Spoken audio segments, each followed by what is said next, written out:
নমস্কার। জীবনে চলার পথে এমন কতগুলি মানুষের সঙ্গে তোমরা পরিচিত হবে যারা সর্বদাই তোমার প্রশংসা করবে শুধু তাদের স্বার্থকে আদায় করার জন্য। যেদিন তাদের স্বার্থ আদায় হয়ে যাবে সেদিন তোমার প্রশংসা করাও তারা ছেড়ে দেবে। তাই তোমরা যেহেতু ছোট, তাই তোমাদেরকে আমি এই কথাটা আগেই বলে রেখেছি, কখনো কারো প্রশংসায় উন্মোচিত হয়ে যাবে না বা অতি আনন্দিত হয়ে যাবে না। সব সময় নিজেকে স্থির রাখার চেষ্টা করবে। যাই হোক, আর কথা না বাড়িয়ে আজকে আমি যে ক্লাসটা করব সেটা হলো সপ্তম শ্রেণীর বালক ও বালিকা হিসাবে বেড়ে ওঠা সম্পর্ক, অর্থাৎ growing up as boys and girls. অর্থাৎ তোমরা বালক এবং বালিকা হিসাবে সমাজে কিভাবে গড়ে উঠবে। কেননা এই সমাজে তোমাকে চলতে হলে এই সব সমস্যার সমাধান এবং এই সব প্রশংসাসূচক যে বাক্যগুলি সেগুলির প্রতি সতর্ক থাকতে হবে। কারণ তোমার স্বার্থে যারা তোমার সঙ্গে কথা বলবে, তোমার প্রশংসা করবে, তারা অবশ্যই তাদের স্বার্থ আদায় করার জন্য কথা বলবে। তাই নিজেকে স্থির রেখে অবশ্যই তোমরা সমাজে চলার চেষ্টা করবে। তো প্রথম যে প্রশ্নটা সেটা হলো বৈষম্য বলতে কি বুঝো। তোমাদের এই জিনিসটা আমি বুঝিয়ে দিয়েছি পার্ট 1-এ। তবু এই অধ্যায়ে আজকে যে প্রশ্নগুলি দেব সেগুলি হলো তোমরা নোট বই থেকে দাগিয়ে নিতে পারবে অথবা আমার ক্লাসটা ভালো করে বুঝে পরীক্ষার খাতায় লিখতে পারবে।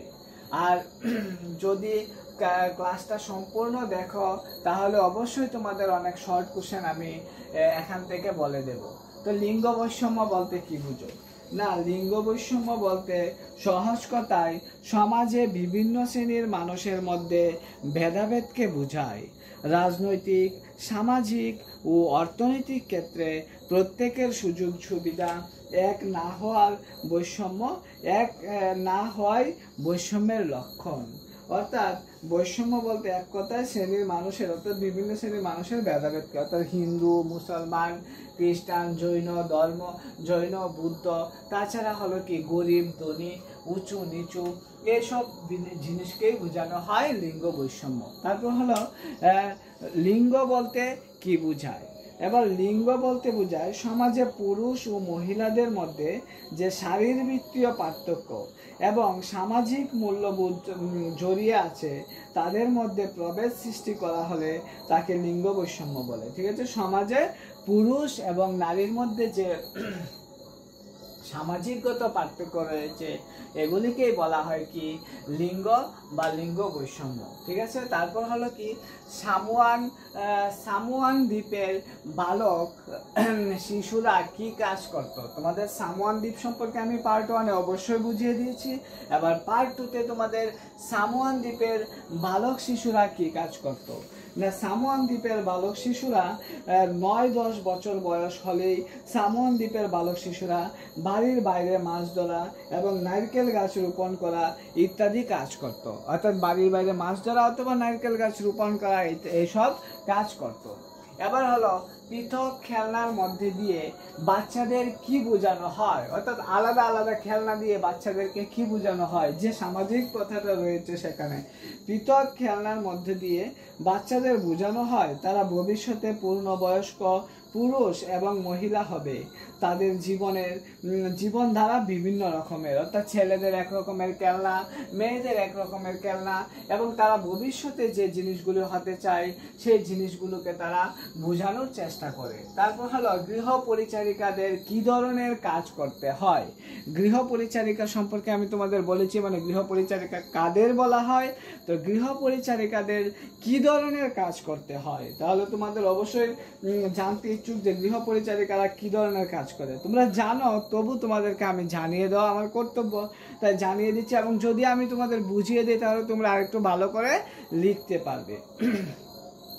না, গৃহ পরিচারিকারা বহু কাজ করেন, যেমন ঘর ঝাড় দেওয়া এবং পরিষ্কার করা, বাসনপত্র ধোয়া ও কাপড় কাচা, রান্না করা, বাচ্চা এবং বৃদ্ধ ব্যক্তিদের সেবা যত্ন করা ইত্যাদি হলো গৃহ পরিচারিকাদের কাজ, ঠিক আছে।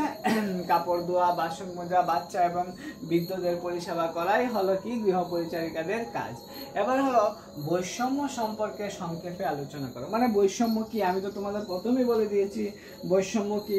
সেই বৈষম্য সম্পর্কে আমাদেরকে এখানে আলোচনা করতে হবে, বা বৈষম্য কি সেই সম্পর্কে তোমাদের আমি জানাবো। বৈষম্য বলতে সমাজে বিভিন্ন শ্রেণীর মানুষের মধ্যে ভেদাভেদকে বোঝায়। এই ভেদাভেদ ধনী দরিদ্র, উঁচু নিচু, জাতপাত বিভিন্ন রকম হতে পারে। এবার ধরো বৈষম্যকে আবার দুই ভাগে ভাগ করা যায়, একটা হলো লিঙ্গ বৈষম্য, আর একটা হলো কর্মক্ষেত্র বৈষম্য, ঠিক আছে। লিঙ্গ বৈষম্য যেমন ধরো কি স্ত্রী পুরুষ, মহিলা বা তারপর হলো ছেলে মেয়ে, যেমন সমাজে পুরুষ ও মহিলাদের মধ্যে বৈষম্য লক্ষ্য করা যায়, যাকে আমরা লিঙ্গ বৈষম্য বলে থাকি। এই বৈষম্যের ক্ষেত্রে আবার শারীরবৃত্তীয়, সামাজিক মূল্যবোধ ও গতানুগতিক সংস্কৃতিবোধ ও জড়িয়ে থাকে, ঠিক আছে। তারপর হলো কি কর্মক্ষেত্র বৈষম্য। না, কর্মক্ষেত্র বৈষম্য হলো গৃহকর্ম, সেবা যত্ন এবং পরিবারের সদস্যদের, বিশেষ করে শিশু, বয়স্ক এবং অসুস্থ সদস্যদের সেবা যত্নের ক্ষেত্রে বৈষম্য লক্ষ্য করা যায়। মূলত এই কাজগুলি দেখাশোনার দায়িত্ব মহিলাদের উপর ন্যস্ত করা হয়। পুরুষরা এসব কাজ থেকে দূরেই থাকে। আবার কিছু কিছু কাজের ক্ষেত্রে দেখা যায় একজন পুরুষ কর্মীর তুলনায় একজন মহিলা কর্মীর কম মজুরি পান। সুতরাং বলা যায় কাজের বৈষম্য স্বাভাবিকভাবে গড়ে উঠেছে। আবার এদের কাজের সময়সীমাও দীর্ঘ। কখনো কখনো এদের কাজ শুরু হয় ভোর 5টা আর শেষ হয় রাত 12টায়। ফলে সরকারি আইন থাকা সত্ত্বেও এদের প্রতি এরকম বৈষম্য করা হয়। অর্থাৎ কখনো কখনো গৃহ পরিচারিকাদের কাজ সকাল 5টা থেকে শুরু হয়, রাত 12টায় শেষ হয়। আবার কখনো কখনো কি করা হয়, পুরুষদেরকে বেতন বেশি দেওয়া হয় এবং মহিলাদেরকে বেতন কম দেওয়া হয়, যদিও মহিলাদের কাজ বেশি থাকার সত্ত্বেও তাদেরকে বেতন কম দেওয়া হয়। এই যে বৈষম্য সৃষ্টি করা, এটাই হলো কি কর্মক্ষেত্র বৈষম্য। এবার হলো গ্রামীণ এলাকায় মহিলাদের কি কি কাজ করতে হয়, এটা হলো পরিচালক শহর এলাকায়। এবার গ্রামীণ এলাকায় মহিলাদের কি কি কাজ করতে হয়, না তোমরা অবশ্যই এই জিনিসটা জানবে যে গ্রামীণ এলাকায় মহিলাদের কি কি কাজ করতে হয়। না, গ্রামীণ এলাকায় মহিলারা এবং কম বয়সী মেয়েদের অনেক দূর থেকে জল বয়ে আনতে হয়, ভারী ওজনের জ্বালানি কাঠ বন থেকে সংগ্রহ করতে হয়। তাছাড়া কাপড় কাচা, জাট দেওয়া, রান্না করা, নিচ থেকে উপরে জিনিসপত্র তোলা, রাখা সহ গৃহস্থালীর অন্যান্য ছোটখাটো অনেক কাজ তাদের করতে হয়। গ্রামীণ এলাকার মহিলাদের দেখা যায় অনেক ধরনের কাজ, অনেক দূর থেকে জল বয়ে আনতে হয়, রান্নার কাজ শিখতে হয়, বাড়ির বাচ্চাদের সামাল দেওয়া, বয়স্কদের সামাল দেওয়া, এইসব কাজ তাদেরকে শিখতে হয়। তারপর হলো কি পাঠ্যপুস্তকে জীবনভিত্তিক শিক্ষা বলতে কি, মানে জীবনের যে শিক্ষা বা জীবন ভিত্তিক শিক্ষা, যে প্রশ্নটা তোমাদের আমি প্রথমেই করেছিলাম, জীবন ভিত্তিক শিক্ষা অর্থাৎ জীবনে কি শিক্ষা গ্রহণ করতে হবে। না, পাঠ্যপুস্তকে জীবন ভিত্তিক শিক্ষা বলতে বোঝানো হয়েছে জীবনে বেঁচে থাকতে গেলে যে জিনিসগুলি শিখতে হবে, এই জিনিসগুলিকে উদাহরণ হিসাবে প্রশান্ত মহাসাগরের দক্ষিণ অংশ অবস্থিত সামোয়ান দ্বীপপুঞ্জের 20 শতকের 20-এর দশকের ছেলে মেয়েদের জীবনযাত্রার চিত্র পাঠ্যপুস্তকে তুলে ধরা হয়েছিল।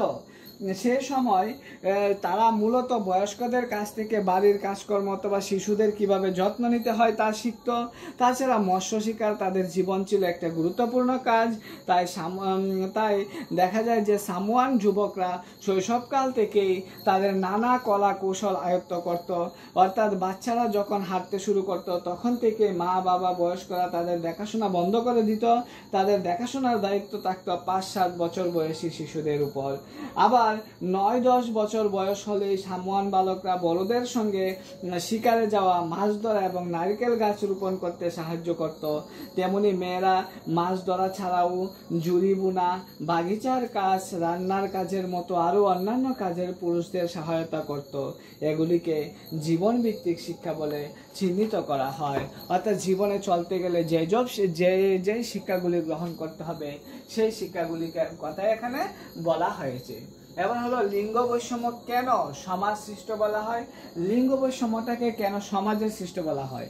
তো লিঙ্গ বৈষম্য অ্যাকচুয়ালি সমাজেরই সৃষ্ট, কেননা লিঙ্গ বৈষম্য আমাদের তথাকথিত সমাজের সৃষ্ট। কারণ একটি ছোট্ট শিশু, সে বালক বা বালিকা হোক না কেন, শিশুর বয়স থেকে তার পোশাক পরিচ্ছদ, খেলনা ইত্যাদির মধ্যে পার্থক্য করে দেওয়া হয়। কোনো কন্যা সন্তানকে যখন তার অভিভাবকরা ফ্রক ইত্যাদি পোশাক কিনে দেন, তারাই আবার পুত্র সন্তানদের ক্ষেত্রে প্যান্ট শার্ট ইত্যাদি কিনে দেন। তেমনি খেলনার ক্ষেত্রে ছেলেদের জন্য খেলনা গাড়ি, খেলনা বন্দুক, বল, পিস্তল ইত্যাদি বরাদ্দ হয়। তখন মেয়েদের সন্তানের হাতে তুলে দেওয়া হয় পুতুল, খেলনা বাটি ইত্যাদি। আমরা নিজেরাই এই শিশুদের মধ্যে ছোট বয়স থেকে অঙ্কুরিত করে দিচ্ছি মহিলা পুরুষের ভেদাভেদ। তারা নিজেদের অজান্তে বৈষম্য অভ্যস্ত হয়ে উঠেছে।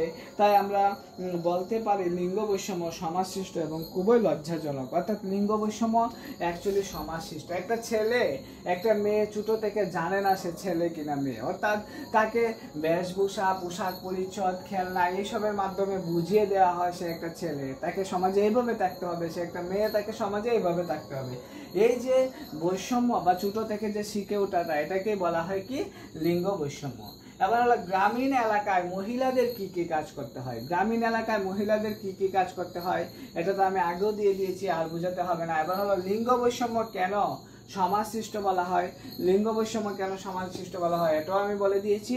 এবার তোমাদের যে জিনিসগুলি বোঝার সেটা হলো কি, এই অধ্যায় থেকে যে ছোট প্রশ্নগুলি আমি তোমাদের দিয়েছি সেই ছোট প্রশ্নগুলি তোমরা অবশ্যই বই খুলে দাগিয়ে নেবে এবং আমার কথাগুলি ভালো করে শুনবে, কারণ প্রশ্ন সহ উত্তর আমি তোমাদের এখানেই বলে দিচ্ছি। যে ছোট প্রশ্নগুলিতে লেখার জন্য তোমরা তৈরি হয়ে যাও এবং বা নোট বই থাকলে সেগুলি দাগানোর জন্য তৈরি হয়ে যাও। আর যদি কোনো প্রশ্নে ভুল থাকে তাহলে অবশ্যই আমি পরবর্তী ভিডিওতে সেই ভুল প্রশ্নগুলিকে শুদ্ধ করে দেওয়ার চেষ্টা করব। প্রথম যে প্রশ্নটা সেটা হলো সামোয়ান দ্বীপপুঞ্জ কোথায় অবস্থিত। সামোয়ান দ্বীপপুঞ্জ প্রশান্ত মহাসাগরের দক্ষিণে অবস্থিত। এবং দ্বিতীয় যে প্রশ্নটা হলো সামোয়ান দ্বীপবাসীদের প্রধান গুরুত্বপূর্ণ কাজ কি।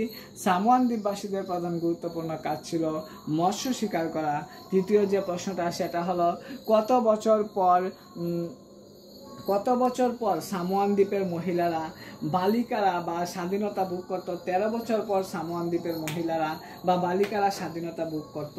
তারপর হলো কত বছর বয়সে সামোয়ান দ্বীপের মহিলারা মাছ ধরতে যেত। 14 বছর বয়সে সামোয়ান দ্বীপের মহিলারা মাছ ধরতে যেত। এবার হলো ছোটবেলায় ছেলেদের খেলার জন্য কি দেওয়া হয়।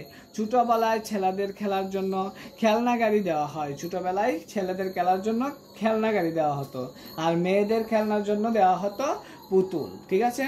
সাধারণত কি বোঝাতে আমরা লিঙ্গ বৈষম্য শব্দটি ব্যবহার করি। সাধারণত নারী পুরুষের মধ্যে পার্থক্য বোঝাতে আমরা লিঙ্গ শব্দটি ব্যবহার করে থাকি।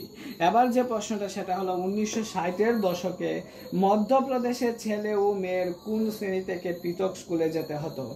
1960-এর দশকে মধ্যপ্রদেশের ছেলে এবং মেয়ের 6ষ্ঠ শ্রেণী থেকে পৃথক স্কুলে যেতে হতো। মানে ছেলেদের জন্য একটা স্কুল এবং মেয়েদের জন্য আলাদা একটা স্কুল। যে ছেলেদের যে স্কুলটা থাকবে সেটার যে মাঠটা ছিল সেটা অনেক বড় এবং মেয়েদের যে স্কুল সেটার মাঠটার মধ্যে অনেক ছোট ছিল। তারপর হলো কি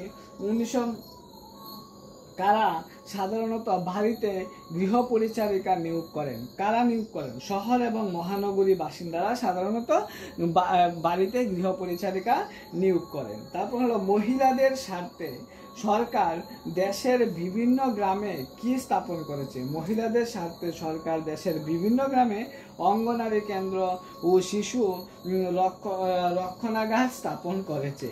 কারা মনে করেন শ্রী সিংহ মহাশয়ের স্ত্রী একজন কর্মরত মহিলা নন। হরশরণ ও সোনালী মনে করেন শ্রী সিংহ মহাশয়ের স্ত্রী একজন কর্মরত মহিলা নন। মঙ্গলার পরিচয় কি? মঙ্গলা ছিল শ্রী সিংহের মহাশয়ের বাড়ির পরিচারিকা বা কর্মচারী। শ্রী সিংহের বাড়ির, এটা তোমাদের এই জন্য বোঝানো হচ্ছে কারণ এটা তোমাদের টেক্সট বইয়ে দেওয়া ছিল বা টেক্সট বইয়ে দেওয়া আছে। তারপর হলো শিশুর যত্ন ও গৃহস্থালির কাজ কারা করেন। শিশুর যত্ন ও গৃহস্থালির কাজ মহিলারা করেন। শ্রী সিংহ মহাশয় বাড়ির পাম্প কাকে চালাতে বসেছিল? শ্রী সিংহ মহাশয় বাড়ির পাম্প হারমিতকে চালাতে বলেছিল। কাকে চালাতে বলেছিল? হারমিতকে। হরিয়ানার পুরুষরা সপ্তাহ পিছু কত টাকা মজুরি পেতেন? হরিয়ানার শিশুরা সপ্তাহ পিছু ৩৫ টাকা মজুরি পেতেন। তারপর হলো যে সংবিধানের একটি গুরুত্বপূর্ণ নীতি উল্লেখ করো। না, সংবিধানের একটি গুরুত্বপূর্ণ নীতি হলো সমতার অধিকার। অর্থাৎ সক্ষমতা শব্দটির ব্যবহার করা হয় কাদের ক্ষেত্রে? সক্ষমতা শব্দটি ব্যবহার করা হয় পুরুষদের ক্ষেত্রে। সক্ষমতা শব্দটি পুরুষদের ক্ষেত্রে ব্যবহার করা হয়। ক্লাস কি? ক্লাস হলো শিশুদের একটি শিক্ষামূলক প্রতিষ্ঠান। ক্লাস হলো শিশুদের একটি শিক্ষামূলক প্রতিষ্ঠান। তো আমি তোমাদের শর্ট কোশ্চেনগুলিও দিয়ে দিলাম এবং বড় প্রশ্নগুলিও বুঝিয়ে দিলাম। তাহলে অবশ্যই তোমরা ক্লাসটা কেমন হলো তা জানিয়ে আমাকে কমেন্ট করে জানাবে। আর যদি ক্লাসটার মধ্যে কোনো ভুল ত্রুটি হয়ে থাকে তাহলে অবশ্যই আমি এর পরবর্তী পার্টে তোমাদেরকে সেগুলি বুঝিয়ে দেওয়ার চেষ্টা করবো এবং শুদ্ধ করে দেওয়ার চেষ্টা করবো। আশা করি এটার মধ্যে ভুল হবার সম্ভাবনা নেই। তবু তোমাদেরকে বলছি, যদি কোনো জায়গায় তোমাদের বুঝতে অসুবিধা হয় অবশ্যই কিন্তু আমাকে কমেন্ট করে জানাবে। সবাই ভালো থাকবে, ধন্যবাদ।